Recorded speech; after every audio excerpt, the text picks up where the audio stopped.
Going on as long as this has been a country. A love affair with country music. Toe tapping puts you on the front porch music that can make you smile, or tales of love that can sometimes break your heart. It's big business, and if you want to make it, eventually you'll have to head to Nashville, Tennessee. Make sure you bring your dreams along. Nashville's a place where they just might come true.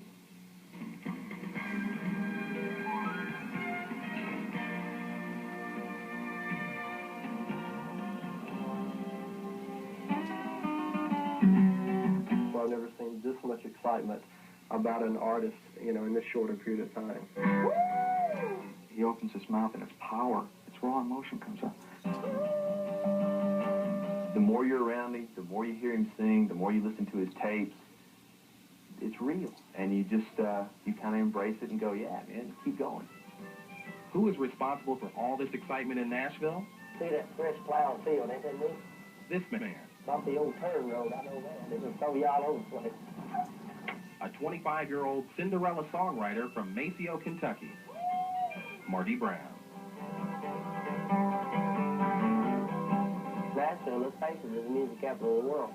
And I was fortunate enough to be born within 125 miles of it.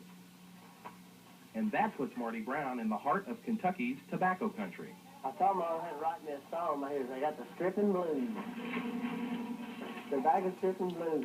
So what kind of money do you make doing what you're doing? I make anywhere from $4 to $4.50 an hour. So this is where they hang them, huh? When did the first idea of going to Nashville get in your head? I was about 20 years old when it first hit me.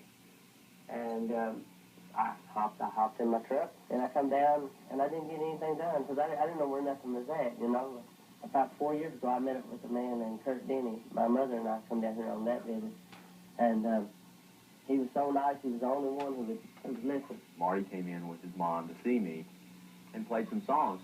Kurt Denny worked for BMI, an organization that collects royalties for songwriters. Didn't love him. He was good, but I didn't love him. I told him to go home, write something that you know.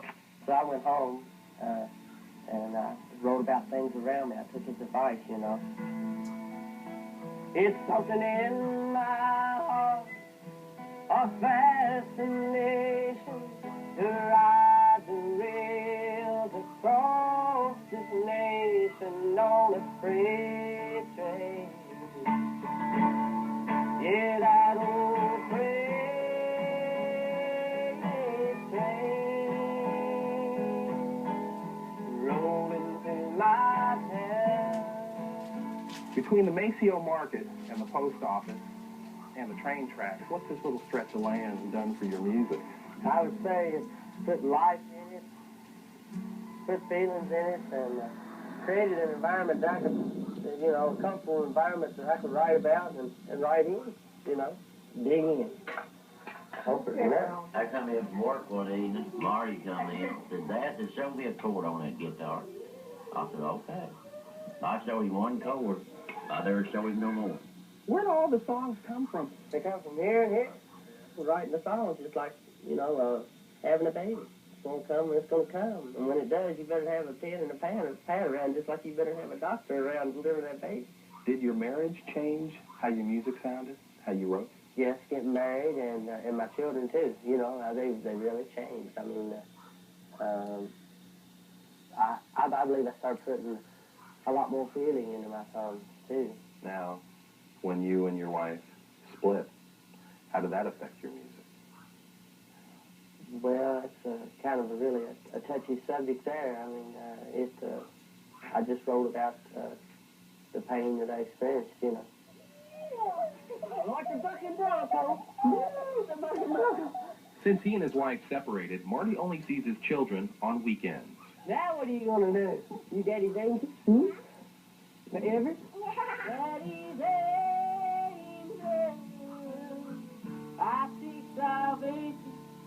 Your big brown eyes, the rosy little teeth, and dimpled spots, dry dirty wine. Rosy little teeth, and dimpled spots, and dry dirty wine.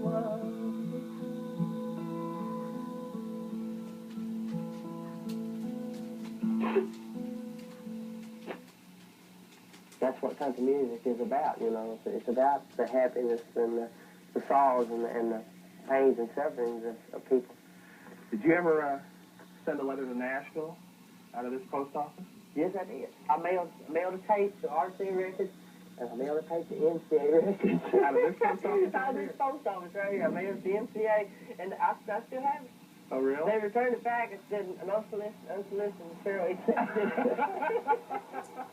But Marty wasn't an overnight failure. He spent 4 years getting rejected before going back to see Kurt Denny just 2 months before our 48 Hours. We was walking down the sidewalk there by BMI, and I looked down at the sidewalk, and it had trustees, and I stopped right there when it said that, and then I'm like, God, trustees, you know.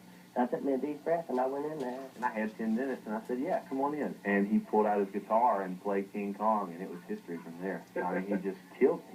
Yeah, I gotta do right by her, although I can't do no wrong, because she's done me a monkey out of old King Kong. That's right, yeah. So I got on the phone and called several people, and basically it was kind of, you're either going to love me for this, or you're never going to let me send anybody again. I'm not sure which. Mike Robertson manages country performers. So I was intrigued. It was like, okay, I'll bite for this. And Marty came down and played 3 songs for me.